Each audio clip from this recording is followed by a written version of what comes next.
Premier League, the pinnacle of the English football pyramid, and for teams that climb to that summit, it offers the chance to play against some of the biggest teams in world football.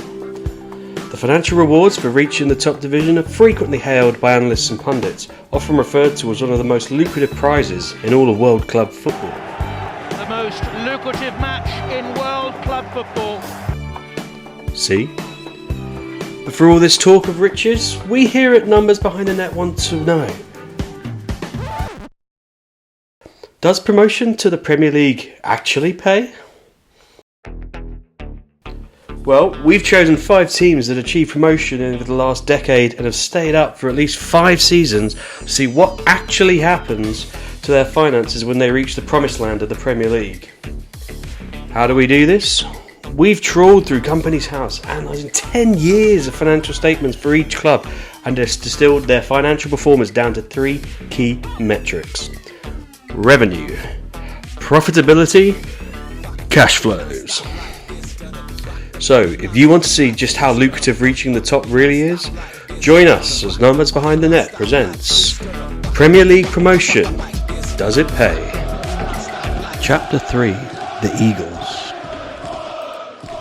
So how have the Eagles got on? Well, they were straight at it in 2013, securing top-flight football via the romance of the playoffs. We're off to Wembley. Grabs the trophy and loft pictures that mean for Crystal Palace fans and their players. From here, it was the Premier League all the way, and they even went as far as reaching the FA Cup final in 2016.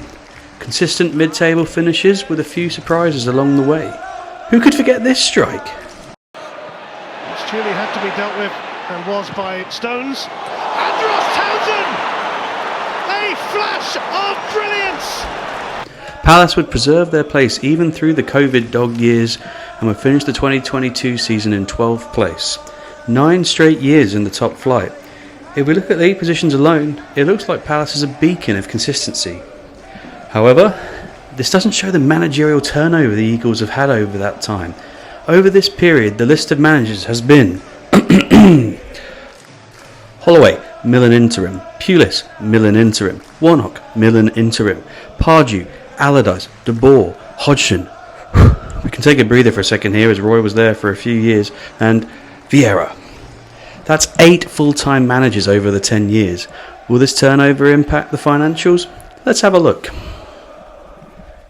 As with last week, we need to flag that 2020 and 2021, the COVID years, have different accounting period lengths, which will distort the annual picture. Still, when we look at the cumulative effect, these odd years will cancel themselves out. With revenue, we now know the story, with a significant boost following promotion. We can see though that those first 3 years were less fruitful than the following 6.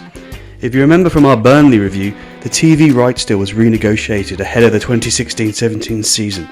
And with that, an extra 40 million of revenue flowed in. The impact of renewal is even more explicit by league position.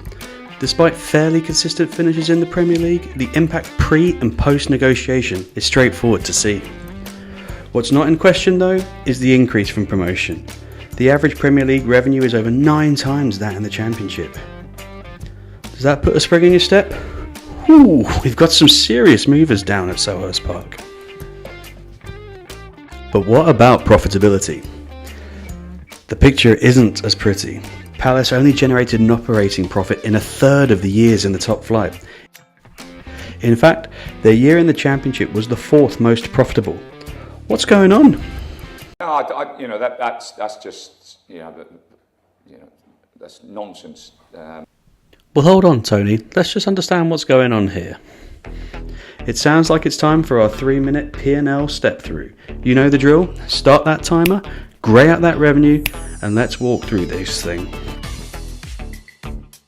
Staff costs. Costs associated with the engine of the club, players and other staff alike. Palace has a fascinating trajectory. While it jumps up in the Premier League, in those first 2 years, it looks pretty healthy, with wages below 70% of revenue. Those jumps continue though, and we can see the impact of COVID, with staff costs eating up almost all of revenue in 2020 and 2021. But COVID aside, the Premier League still looks pretty good. Operating expenses. This includes everything from energy for the floodlight, keeping the stadium full of beer and even those replica kits. While these also jumped to around 20 million by 2018, they do stabilise, so the EBITDA position looks strong, especially in those earlier years. Third up, stadium and facilities, the costs associated with the club's long-term assets, Selhurst Park and training facilities. Whilst these creep up, as usual they don't impact the operating profit compared to others, so let's crack on to transfer fees.